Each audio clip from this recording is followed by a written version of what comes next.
m'appelle Djelali Edjerassi, je suis le directeur du numérique et des systèmes d'information à la ville Eurométropole de Strasbourg.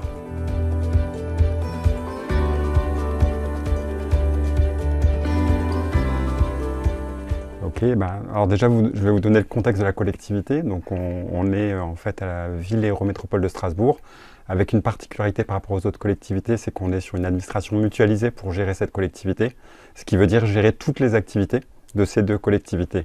Alors c'est une particularité d'autant plus importante que la variété des métiers et des activités font qu'on a un système d'information très complexe, tant en nombre d'utilisateurs que d'activités à gérer, et qui donne beaucoup de sites internet notamment à gérer et des applications à gérer. Dans le cadre de ce projet, en fait, dès 2012, donc ça date déjà, on avait cette volonté d'améliorer un peu la gestion de ce volume de sites internet, et on a eu l'idée de cette notion d'usine à sites, qui permet de créer très facilement des sites à partir de briques qui permettent d'être mutualisés. Et on a choisi de prendre l'outil Liferay dans cet esprit modulaire et de créer des briques, ce qui nous a permis très vite de regrouper une vingtaine de sites, une quinzaine à peu près, de sites dans la même démarche. Alors c'est d'autant plus important que pour gérer ces sites qui étaient complètement différents, tant technologiques, en manière de concevoir, là on est parti sur une certaine harmonisation, qui permet à la fois à la collectivité de diminuer les ressources nécessaires pour maîtriser, mais aussi de mutualiser les infrastructures, serveurs, applicatifs, dans une démarche responsable déjà à l'époque. On a renforcé un peu cette notion de responsable en adoptant en 2023 une stratégie numérique responsable, ce qui permet de continuer dans cette démarche responsable. Je vais citer 3 exemples d'actions sur la partie responsable, une stratégie numérique responsable qui illustre bien tant les choix d'usine à site qu'on a fait avec Liferay que l'apport de la société Sully dans ce contexte. Alors il y a un premier, c'est ce qu'on appelle la fameuse règle des 3 U. En tout cas, le premier U, c'est utile. Donc là, on est vraiment dans la conception. Dans cet esprit, Sully, à la fois sur la démarche d'accompagnement avec le service de la communication numérique de la ville Eurométropole de Strasbourg, fait du UX design quelque part, mais aussi a une compétence technique qui permet de vite vérifier que techniquement on pourra y répondre. Ça apporte un peu le deuxième U, qui est la faisabilité. Donc ce volet-là, il est aussi géré par Sully dans cet esprit. Et le troisième U, c'est utiliser. Et là, on peut faire des stats, on peut vérifier un petit peu que tout fonctionne. Un deuxième pan de la stratégie numérique responsable qui est vraiment intéressant, c'est la gestion du cycle de vie des applications. Et là, on revient un petit peu sur ce que j'ai dit tout à l'heure, avoir une conception des outils modulaires avec des briques réutilisables qui permettent très vite d'assembler les briques pour faire d'autres sites et à la fois une rapidité de mise en œuvre, mais aussi une maintenabilité.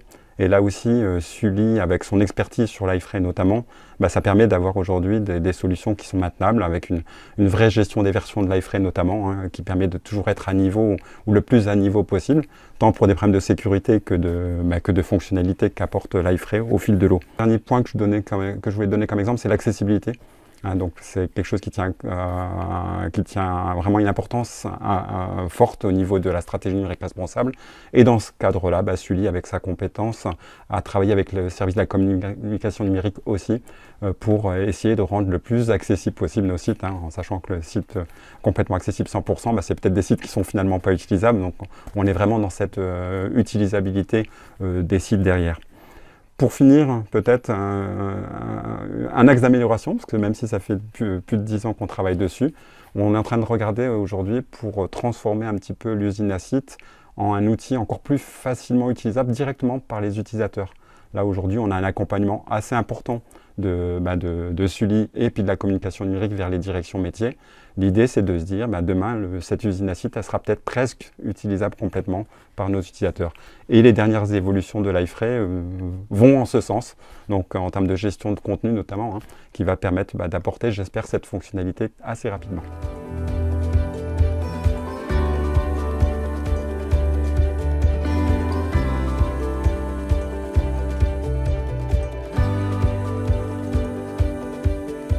Sur le principe, le fait d'avoir choisi l'outil Liferay, ça a vraiment permis d'aller sur cette notion de modulaire et d'usine à site, et donc de profiter de l'outil pour créer ces briques réutilisables.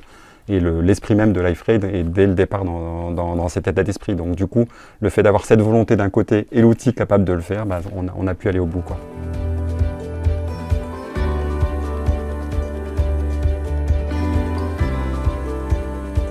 Alors, le fait de mutualiser finalement à la fois les briques en termes de fonctionnalité, mais aussi l'outil, ça permet largement de réduire à la fois le coût d'infrastructure pour gérer, héberger l'iFrame, mais aussi le coût d'exploitation avec les personnes qui le maintiennent, quoi. Les changements de version, par exemple, sont beaucoup plus faciles qu'avant d'avoir autant de sites et autant d'infrastructures.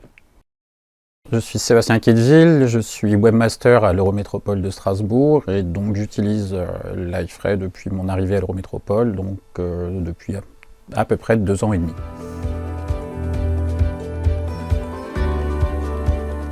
Alors donc depuis mon arrivée à l'Eurométropole, je suis arrivé donc sur un site qui était en période de refonte et ce qui nous a permis de passer de la technologie 7.2 vers la 7.4. Qui nous a permis d'intégrer et d'avoir une vision un petit peu plus vaste concernant la gestion de nos sites et de nos futurs sites, notamment avec l'arrivée des choses comme les fragments, les master pages, les steelbooks, toutes ces choses un peu techniques qui nous permettent aujourd'hui d'envisager des refontes de sites plus rapides, des mises en place de fragments mutualisés, et donc d'envisager des sites avec un coût de développement moindre, étant donné qu'on a fait développer, par exemple, pour le site de Strasbourg, certains éléments métiers qu'on peut transposer sur tout un tas de projets qui nécessitent juste une adaptation graphique ou de couleur. Donc ça nous permet, voilà, par exemple, d'envisager cette année la refonte du site de Noël. Nous avons fait le site de la Maison de l'Habitat. Nous avons 3 autres projets d'un petit peu moindre importance, mais qui vont avoir leurs répercussions, qui sont eux aussi importants, mais peut-être un peu moins visibles que peut être celui du marché de Noël, qui va attirer, si c'est comme les années précédentes, pas loin de 500 000 visiteurs sur 3 mois. Donc c'est un projet qui aura de la vue, et à ce niveau-là, c'est vrai que aujourd'hui, ce que nous permet l'iFrame, notamment en termes de personnalisation et avec l'expertise de notre partenaire Sully, ça nous a permis, voilà, d'envisager des modules, ça nous permet d'envisager tout un design système et quelque chose d'homogène sur tous les sites de la ville de Strasbourg, la ville Eurométropole de Strasbourg, et nous d'avoir véritablement, là on a fait développer par exemple un système de tokenisation de couleurs, ce qui nous permet de pouvoir changer les couleurs à la volée pour tout un tas de projets. Donc on peut récupérer, on sait qu'on a mutualisé, donc en termes de coûts, ça nous permet de baisser les coûts de fabrication des sites. La maintenance se fait grâce à notre hébergeur, donc on a une application, on n'a plus qu'une seule application, ou en tout cas on tend pour essayer d'avoir une seule application qui serait l'iFrame pour voilà, gérer tous les problèmes. Nous, en termes de technique, de manipulation des sites, lorsqu'on récupère un site qui peut être un Joomla, qui peut être un Drupal, qui peut être un WordPress, chaque agence a un petit peu développé à sa manière, alors que là, on a la main et on a l'expertise sur un seul outil, ce qui nous évite de découvrir, de ne pas pouvoir répondre aux attentes. Et pour nous, voilà, c'est un vrai gain de qualité.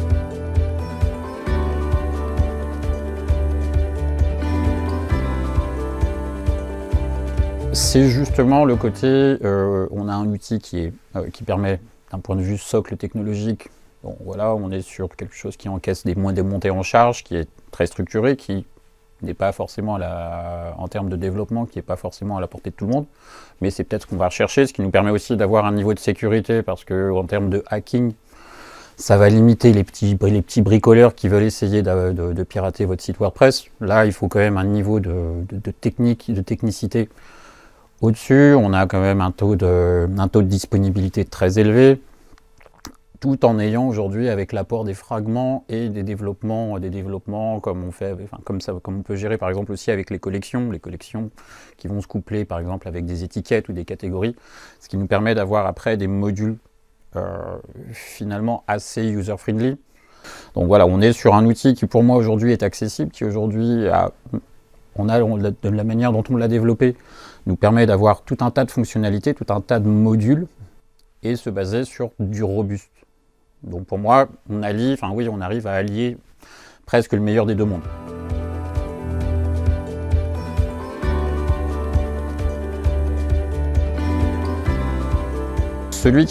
L'avantage pour celui qui design, on peut quand même intégrer tous les frameworks, on peut intégrer quasiment à 90% de ce que j'ai vu, toutes les maquettes qu'on veut. On va pouvoir s'authentifier de toutes les manières qu'on veut, avec n'importe quelle API. On va pouvoir faire communiquer avec du JSON, etc. Et après, créer en termes de front, quelque chose qui va, on ne va pas voir qu'on est sur une technologie peut-être un peu plus exigeante ou un petit peu plus rigoureuse que d'autres choses un peu faciles, mais qui vont tomber peut-être à la première attaque. Donc on a vraiment quelque chose qui va nous permettre une grande liberté, que ce soit même en termes de portabilité sur les différents terminaux, que ce soit l'aspect responsive est complètement intégré, parce que de toute façon on peut intégrer toutes les librairies JavaScript et autres qu'on veut. Donc pour moi cet aspect-là, c'est un plus. Comme je dis, c'est vraiment allier le sérieux d'une technologie qui a fait ses preuves, qui nous permet d'être robuste, qui nous permet, nous, en termes de métropole et en termes de grandes villes de France, d'assurer une disponibilité et une visibilité auprès de l'usager importante, tout en ayant quand même un côté attractif et pas justement simplement austère, en se disant voilà, on a choisi quelque chose de gris, de difficile à gérer, mais c'est solide. Sur la partie utilisateur, la partie back-office, etc. On est aussi agréable avec on a notamment avec l'utilisation des fragments, on a des pages avec du glisser-déposer, avec des champs facilement identifiables, avec tout un tas de choses qui nous permettent une personnalisation très très poussée, notamment, je sais qu'un des projets qu'on a fait, qui est celui de la Maison de l'Habitat de Strasbourg, où il y a vraiment eu un gros travail de personnalisation avec différents scénarios, des sous-scénarios en fonction d'une sélection, etc. Donc en plus, on est sur, en UX, on est vraiment sur de la gamification, on est vraiment sur du côté agréable. Et les personnes, même néophytes, peuvent rentrer assez facilement et avec la même formation qu'ils auraient reçue sur ce qu'ils peuvent avoir entendu à droite, à gauche, sur va plutôt par là-bas, c'est facile. En vérité, c'est pas plus facile aujourd'hui, pas plus facile, pas moins facile. Il faut juste appliquer certaines règles de rédaction, mais pas plus compliqué. Bonjour, donc je m'appelle Laurine Kretz, je suis chef de projet numérique au sein de la direction de la participation citoyenne de la ville et de l'Eurométropole de Strasbourg.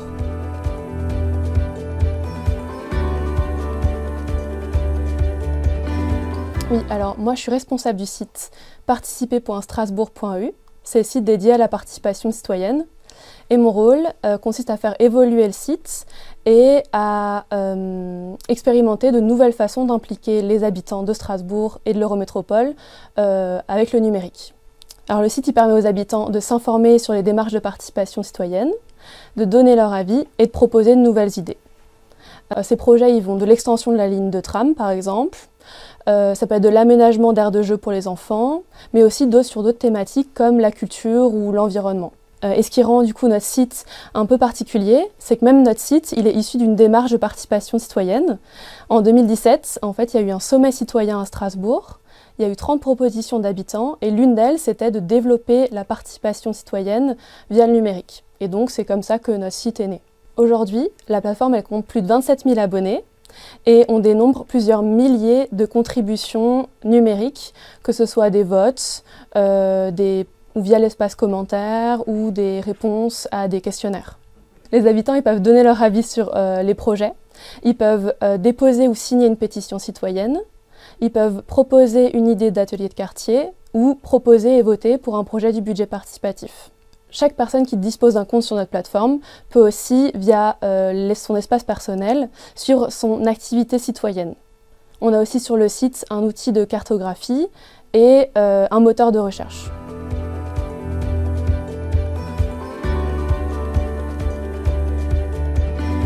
Alors, notre site il s'intègre dans un environnement un peu plus large. Donc, on a des fonctionnalités communes avec les autres sites de la collectivité, comme l'agenda. Tous les événements de Strasbourg sont partagés sur le site strasbourg.eu. Et nous, sur notre site, on récupère uniquement les événements liés à des démarches de participation citoyenne. Il y a cette fonctionnalité et également l'authentification. Donc la création de comptes est liée aussi au site des démarches Mon Strasbourg. Les personnes qui disposent d'un compte Mon Strasbourg, quand elles créent leur site, ils ont une case à cocher et elles peuvent sélectionner « Je souhaite également créer un compte sur le site de la participation citoyenne ».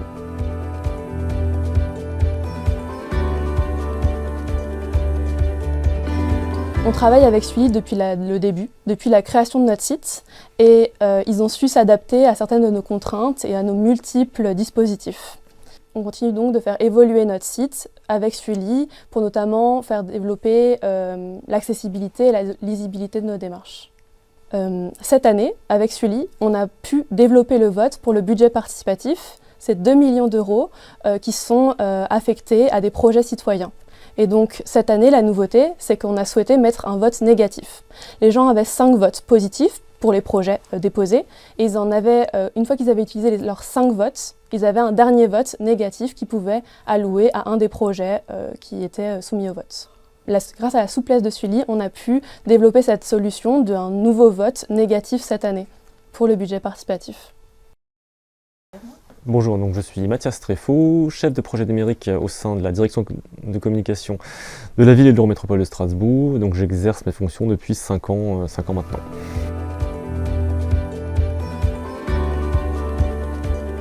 Alors moi je suis chef de projet là sur StrassApp. Donc StrassApp c'est une application mobile disponible sur Apple et Android qui vise à simplifier au maximum la vie quotidienne des Strasbourgeois, des Strasbourgeoises et des habitants de l'Eurométropole et des gens de passage également.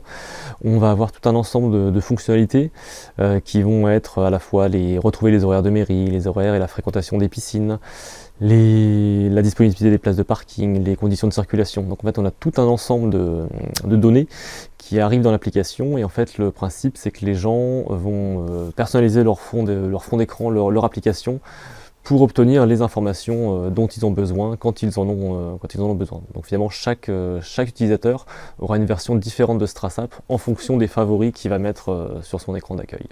Alors le principe de StrassApp finalement c'est un petit peu d'être un agrégateur de luxe, puisque l'application finalement va récupérer tout un ensemble de données qui proviennent de différentes sources, donc des sources qui viennent de Strasbourg.eu, parce que dans Strasbourg.eu on a tout ce qui est justement des fiches lieux qui sont représentatifs des lieux que la ville gère, donc les mairies, les bibliothèques, les piscines, les stades, tous ces éléments là. On va récupérer également tout un ensemble de données concernant la météo et la qualité de l'air. On récupère aussi via des API la circulation tramway, bus et tramway, pour avoir aussi l'information sur le prochain passage des trams et des bus. On récupère aussi des informations sur la fréquentation des parkings. Donc en fait toutes ces données qui viennent de sources différentes se retrouvent finalement dans StrassApp, et c'est ça un peu la force je dirais de StrassApp, c'est de proposer finalement en un seul endroit dans son téléphone, dans sa main, une multiplicité de sources. Donc c'est vraiment le côté voilà, tout en un de l'application qui fait vraiment sa force et sa valeur ajoutée. Alors effectivement on est très respectueux des données, on n'enregistre aucune donnée dans on n'enregistre aucune donnée de connexion, on respecte vraiment le RGPD, ça il n'y a aucun souci à ce niveau-là. C'est vrai que dans l'application on peut avoir un système de compte, on peut utiliser l'application sans compte, mais on est un petit peu bridé en termes de fonctionnalité. Si on utilise son compte, si on lie l'application à son compte Mon Strasbourg, effectivement là on a un volant de données supplémentaire, ce qui est plus intéressant finalement pour l'usager, ce qui aura une expérience plus complète. Mais voilà, étant donné que Mon Strasbourg est déjà au top en matière de respect du RGPD, de facto Strasbourg l'est aussi en utilisant ce compte. Et par ailleurs, là, sur la refonte sur laquelle on travaille actuellement de l'application, effectivement, on fait très attention à tout ce qui est accessibilité numérique. Ça, c'est une problématique qu'on a bien en tête, sur laquelle on travaille depuis de nombreuses années. Ça a déjà été le cas sur la refonte de Strasbourg.eu. Et donc voilà, toutes les étapes du projet, finalement, sont passées au prisme de l'accessibilité, donc que ce soit les web design, les développements. Donc voilà, le projet, le rendu final sera au top en termes d'accessibilité numérique. Alors effectivement, l'application dispose d'un back-office technique auquel ont accès les agents de l'EMS. À ce titre, on peut justement récupérer des données depuis Strasbourg, donc ça c'est assez intéressant la logique Liferay d'avoir un site mère qui redistribue ces données sur différents sites, puisque finalement la mise à jour des données se fait à un seul endroit, et ces données actualisées se retrouvent distribuées sur tous les sites, donc c'est vrai que ça simplifie le travail finalement pour mettre à jour sur tous les sites. On a besoin de faire la mise à jour technique ou éditoriale qu'à un seul endroit, ce qui évidemment est un gain de temps énorme en termes de travail. Et puis également d'efficacité. Ce back-office dont je parlais aussi permet l'envoi des notifications, puisque Une des fonctionnalités aussi de l'application, c'est de s'abonner et de recevoir des notifications thématiques. Donc à ce jour, on a une demi-douzaine de familles de thématiques de notifications. Donc air et eau, circulation, stationnement, piscine. Et donc voilà, typiquement, les notifications vont servir à prévenir les usagers d'un événement de cas de force majeure. Par exemple, voilà, circulation perturbée suite à un gros accident sur l'autoroute, fermeture d'une station de tram. Alerte aussi en cas de vent fort, de fermeture des parcs ou aussi d'épisodes de pollution atmosphérique. Voilà, on prévient les usagers par ce biais. Et c'est vrai que dans le cadre de la refonte de StraSap, on aura plus de thématiques qui vont être créées, donc plus de notifications envoyées. Et aussi ce back-office technique que j'évoquais permet à des services d'avoir directement la main sur les notifications et vont leur permettre d'envoyer directement eux-mêmes les notifications. Donc toujours dans cette logique de reprise de données, donc l'application StraSap propose aussi un agenda de tous les événements culturels, sportifs et d'autres thématiques qui ont lieu sur le territoire de l'Eurométropole. Donc c'est Strasbourg aussi et les 32 autres communes de l'Eurométropole. C'est vrai que l'application s'appelle StraSap, mais bien sûr elle cible finalement tous les habitants du territoire de l'Eurométropole et toutes les personnes aussi qui peuvent venir travailler ou se déplacer ou venir passer un week-end ou des vacances sur le territoire. Donc je suis Christophe Goudet, je travaille chez Sully Group, je suis directeur de projet. Je suis également responsable du pôle technologique Liferay et dans le cadre de notre travail avec l'EMS, je suis responsable de tierce maintenance applicative.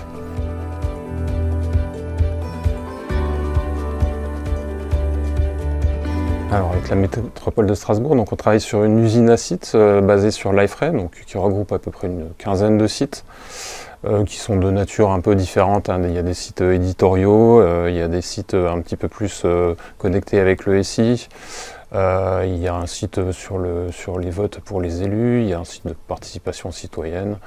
On est aussi sur le back-end et le back-office de l'application de la ville, StraSap. Donc voilà, c'est assez varié. L'avantage de la solution Liferay pour le retour de la métropole de Strasbourg, en fait, c'est de pouvoir bénéficier d'un socle commun pour l'ensemble de ces sites. D'ailleurs, on est en train d'en rajouter. Donc d'un point de vue technologique, ça permet d'avoir un socle dont la sécurité est maîtrisée et les mises à jour sont faites en même temps pour tous les sites. Donc on maîtrise bien les choses. De la même manière, sur la partie accessibilité web qui est assez importante pour une collectivité, on peut travailler sur un socle commun. Donc il y a pas mal d'avantages de ce côté-là. On est aussi au niveau des performances, on peut monitorer sur l'ensemble des sites. Donc voilà, on a pas mal d'avantages. L'éco-conception aussi, c'est quelque chose d'important pour l'Eurométropole de Strasbourg. Donc on a travaillé en fait au niveau des sites pour réduire la consommation. Donc on a réussi. On a aussi un site qui est dédié au numérique responsable, puisque l'Eurométropole participe chaque année à un mouvement numérique responsable et organise un événement. Au niveau SEO, ça permet d'avoir une uniformisation des pratiques sur les différents sites. Et au niveau performance, voilà, on peut aussi, bien entendu, monitorer l'ensemble des sites d'un coup, donc c'est très pratique. Au niveau de la mutualisation des sites, donc en fait, l'usine à sites basée sur Liferay nous permet, au niveau de la quinzaine de sites et bientôt probablement plus, de les faire monter ensemble au niveau de la nouvelle version Liferay qu'on a long terme supporte tous les ans. Donc au niveau sécurité, c'est un plus, on est sûr qu'on n'a pas de souci de ce côté-là. Au niveau performance, on bénéficie des derniers ajouts, des dernières fonctionnalités de manière régulière. Donc en fait, ça nécessite évidemment une organisation pour mobiliser l'ensemble des directions métiers qui utilisent les 15 sites. Donc on a une petite campagne de test chaque année qui nous permet de mobiliser tout le monde et de vérifier qu'on n'a pas de soucis par rapport à la nouvelle version. Et puis aussi derrière, on travaille avec les équipes pour leur expliquer quelles sont les nouvelles fonctionnalités dont ils peuvent bénéficier. Et puis on travaille autour de l'accessibilité de manière commune et des composants autour des fragments, des stylebooks, des fonctionnalités de ce style dans Liferay qui sont très pratiques et qui permettent d'un site à l'autre en ce qui concerne les stylebooks, d'avoir un univers graphique qui est un petit peu différent, alors qu'on est quand même toujours sur un même design, pour la collectivité. Voilà.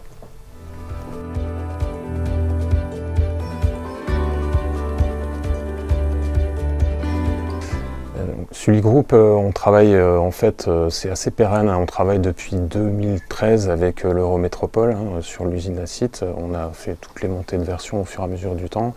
On a étoffé les fonctionnalités, les sites. Et donc en fait on travaille en toute confiance avec l'Eurométropole. Donc on a une manière de travailler qui fait qu'on travaille avec la DNSI, la direction du numérique et des systèmes d'information, avec la communication numérique, qu'on a des points réguliers et avec les autres directions on prend les besoins pour intégrer tout ça. Donc il y a un gros travail en fait de synchronisation des besoins, de prise des besoins, prise en compte du besoin client. Et au travers de Liferay ensuite, donc on voit la meilleure solution pour intégrer. On a une équipe nous d'experts sur le produit Liferay. Donc le plus de Sully, c'est de bien connaître ce produit-là et de proposer à notre client les meilleures solutions adaptées par rapport à ses besoins.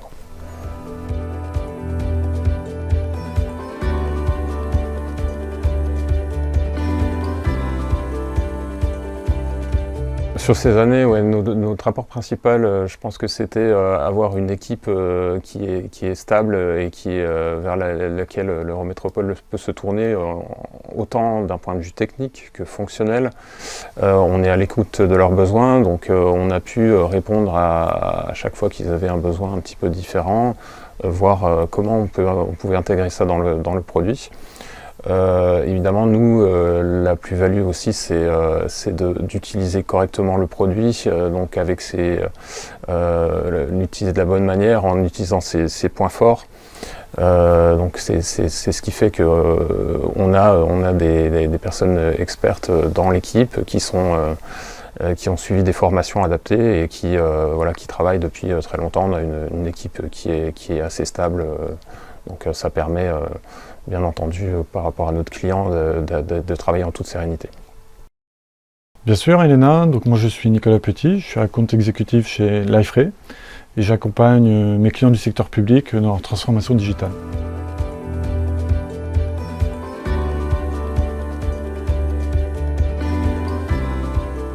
Oui, tout à fait. Donc c'est une longue histoire entre la métropole de Strasbourg, Sully et Liferay.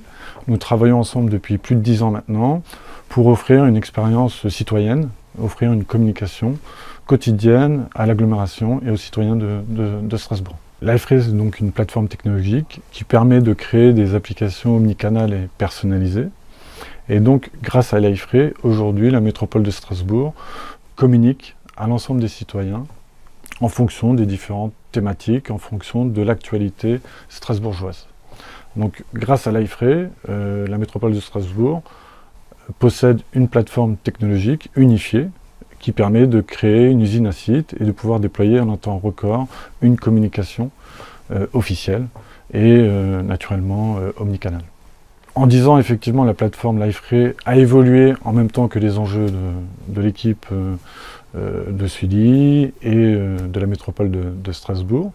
Donc en termes d'évolutivité technologique de la plateforme, en termes de sécurité liée aux accès, en termes de souveraineté, Liferay est une société open source et donc la plateforme est naturellement ouverte et nous répondons aux enjeux de souveraineté aujourd'hui très importantes dans le domaine de l'administration publique. L'ADN de Liferay est un ADN effectivement de démocratisation de la technologie et démocratiser effectivement la communication à un maximum de personnes. Et donc, on a un ADN commun avec les acteurs du secteur public qui est d'offrir effectivement des expériences numériques à l'ensemble de la population en démocratisant effectivement l'accès à des services. Donc des services liés à l'accessibilité de l'état civil, l'accessibilité liée aux activités culturelles. Et donc Liferay participe effectivement à ces enjeux d'offrir ces services au maximum de citoyens. Donc naturellement, ça nécessite une conception par l'intermédiaire d'acteurs comme Sully, une conception de site web agile, intuitif, pour que les personnes ont accès à l'information très rapidement, sans avoir de réaliser de recherches complexes au sein des différents sites web exposés par nos clients du secteur public.